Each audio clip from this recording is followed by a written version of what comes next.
Yes, mukasira kano nga twolekede ekyatwese onakola nagamba Isra Bayo Boy VJ Junior the Incredible Eva Chalema nabi kwadika guje kawaji kabeja. Yeah man. Kakati olwaliro ekindese kwe kwogera ku nsonga za muganda wange Alien Skin. Manya abantu abasinga bade bagenda maaso n'okwebuuza VJ Junior kiki kyekigenda maaso ng'osirise tolina kyogera mbadde nsanga ne bakablaza mukubo ne bakubuuza mwana kyekigenda maaso blood soko tubulire CEO ali bulungi.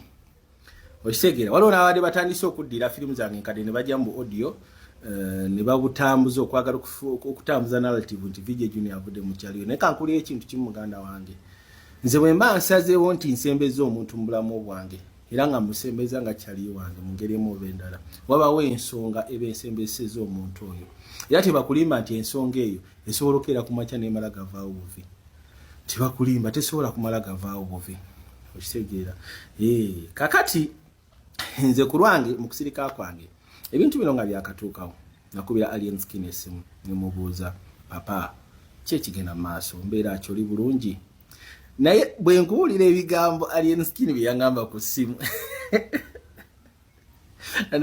ati kama buli ekintu kimu oyo guy mugezi oyo guy is very intelligent is uniquely intelligent kino kyongenda kigamba okitegera so kati awo maaso nja kubanyonnyola nja kuba buli ebyangamba ku ssimu naye nga bwe nkugambye nti Alien Skin is intelligent is uniquely intelligent talina kyakola nga tabaze okitegera kati mu kaseera kano seetaaga kuddawo n'okutandika kudiscussinga ku nsonga ezo because let me tell you one thing Alien Skin aliko favor y'okubeera omuwanguzi oba oyagala oba toyagala kati ekyo kyo kyawedde is already a winner. I don't need to sit down and start dissecting that issue.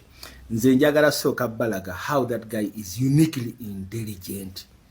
Tugenda genda ne kooti eno omusajja omu omugezi yagamba nti if you don't separate yourself from your distractions are going to separate you from your goals. Kooti eyo giteeke mu mutwe gwo ekikuŋŋambisiza nti I'm not going to sit down and start discussing about that issue ekyo kyo kyawedde. Alien Skin yakolaze nti those are just distraction in my life. Those are just distractions ezagala okuzijja ku mulamwa gw'obulamu bwange. Distractions ezagala okuzijja ku mulamwa ya goro yange. Okitegera era yageze mu studio n'akola oluyimba nga luli totally different from the people's perspectives okisa ku kiki baade basuubira kyagenda okuleeta. Babadde basuubira nti agenda kujja n'oluyimba it's a hardcore song nga luli so aggressive this song. Neda my friend no way he didn't come with that. He came with something totally different. Mu art and creative industry ya Uganda, Alien Skin is a genius, I'm telling you. Nga bwe nkugambye nti nze ngenda kudiscussinga ku luyimba lwe era nga ngenda kuwa ensonga ziringa 3 ze nawaddeko credit ku luyimba lwe. Ekisookera ddala ngenda sooka njogere ku track gye yakozeseza. Omanyi track kati ezo z'engoma eziriko zezo track eziriko. At this point mu Uganda asobola okugamba nti track ze gye nawadde credit kati gye nakalabawo erimu omulamwa. Engoma gye yakozeseza oba I don't know how they did it but they created something which was totally different okuva ku music waffe abana Uganda ffe gwe tumanyi. Kkiriza gana ekyo naawe okimanyi oba omwagala oba tomwagala ekyo naawe muli mu mutima okikkiriza nti track eri so different. Osegera bw'owuliriza engoma eyo oyinza ogiwuliramu Caribbean n'ogiwuliramu Raga olw'aba Jamaica n'ogiwuliramu popular music n'ogiwuliramu Afrobeat. You get kati engoma ebeera nyangu okubanga omuntu agicreatingirako n'ogicreatingirako kyonna kyaba yagala ogicreatingirako okitegeera. That is number one. Then we go to the second ensonga eyokubiri. Ensonga eyokubiri is the lyrics. Abantu abasinga basanga nakugamba nze music wa Alien Skin simutegeera. I'm telling you music yakyuka kugamba mu nkola zirimu nnyo mwali mumanyidde generation eno gye tuliwo eno gye tulinamu oba gye tutambuliramu essaawa zino generation. You just have to be creative with words. That is it. Let me give you an example.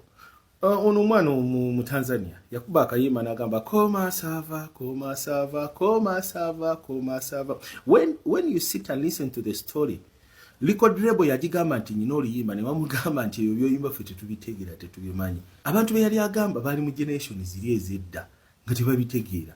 Nabagamba fine, it is okay. Kali mwekamba kole music gwe mwagala but I like my song and I'm going to promote it. Atoza yalu promoting ati yalu promoting. Olwalusayo what? Abantu ne balwagala. ne balutambuza. Record label ne komawo ng'emugamba man we did n'abagamba mwe temutegeera music mwe mukyali mu ndowooza y'okuba nti omuntu alina okutuulawo atandika okwandika arrange ng'oluyimba ebyo tebikyaliwo. You just have to be simple. Koma sava, koma sava, koma sava. The song crossed from Africa, ne lugenda mu Asia, ne lugenda mu Europe, ne lugenda mu America, ne lufuka a big song. Nkwa example endala. Waliwo abaana of recently baali bawala baali ku simu wano nga bakola freestyle. Akayimba so baba Nagano baba Nigeria. Ne bagamba nti ayebo, ayeba, somebody call popo. When you go and look, challenges ziri mu luyimba olwo. It is not a professional song. Ne kati ne mu club balukuba. Okitegeera. Kinsaha atula ku luyimba n'ayimba byayimbye ogenda okukeera ku makyanga it is a hit song. Okitegeera ate ng'oluyimba luli simple. Simanyi omuwala w'entebe nakyakalanga n'ekitabo wa ky'entebe. You get simple. Abantu ne banyumirwa ekyo ne kivaawo. Of recently era Chosen Becky yalina oluyimba lw'Omufaransa yali awo nga yeegezaamu tutu simanyi tutu biki. It became a hit. Nagamba you guys I didn't expect hit. Agenda otuuka ku mukolo ng'omugole amugamba nze ennyimba zo zonna sizaagala njagala kana akayimba. Nabagamba naye it is not her profit. Nabagala bamugamba ffe twagala olwo. Ozambe mwali wana Abannayuganda mukyagenda maaso n'okwemamaaza mukyane maife mmiri muyimba tetulutegeera wiisho oluyimba lwasala okuva e Uganda ne lugenda e Kenya ate ne luva e Kenya ne lukomawo wanene e Uganda. You get music is all about now simplicity. Mwaba kyayagala bawandiikira ennyimba ate simanyi baddawo babannyonnyole ate simanyi biki ffe twagala ebyo tebikyaliwo. Katugenda na muntu asobola kubeera creative n'ebigambo n'atuwa kye twagala ekitwanguyira. Ate nga tekyanguyira ffe abali mu myaka gino wabula nga kyanguyira n'omwana w'emyaka 6. Okitegeera kyegamba. So now that is the generation gye tutambuliramu. Music alina kubeera simple. That is what Alien Skin did ku luyimba lwe luno. Ng'akugamba can I show my talent? He borrowed a word. Yaborrowize ekigambo ekibadde kitrendinga nga weekiri.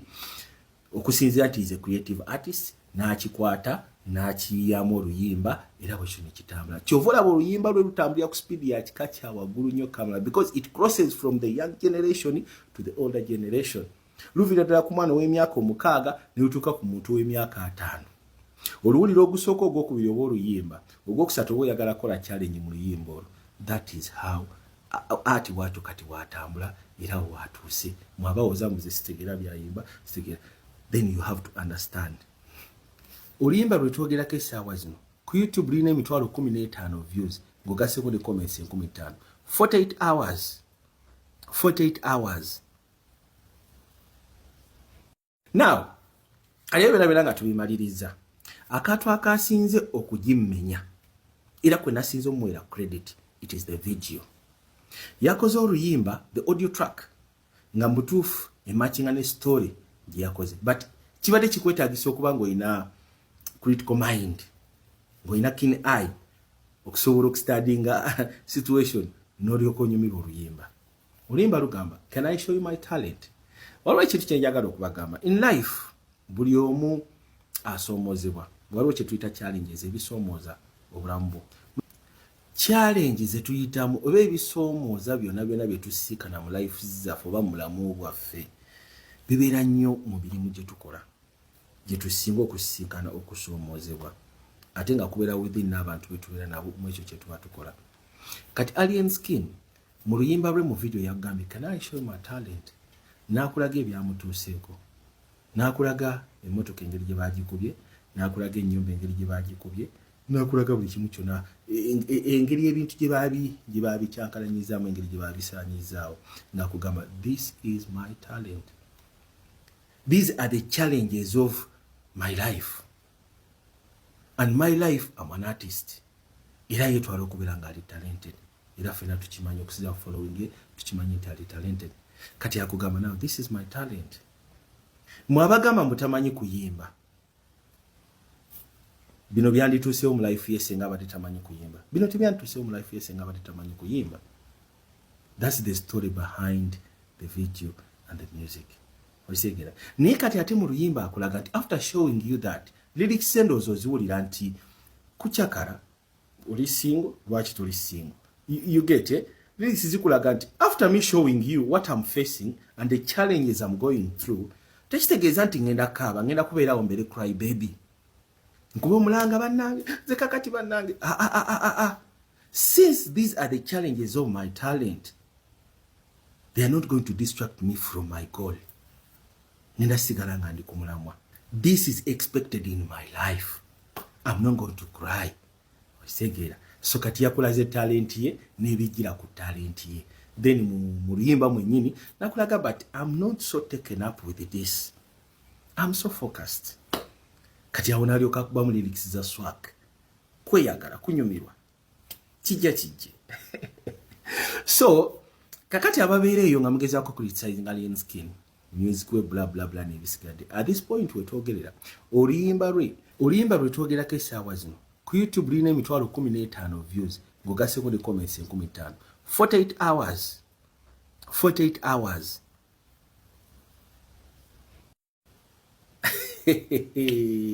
Man, that guy is blessed. Byonna mbikole naye nga mukimanyi nti oyo guy aliko omukono gwa Mukama. Oba mwagala oba temwagala, oba mwagala oba temumwagala, but he's there and he's going to be there. He's going to stay, like it or not.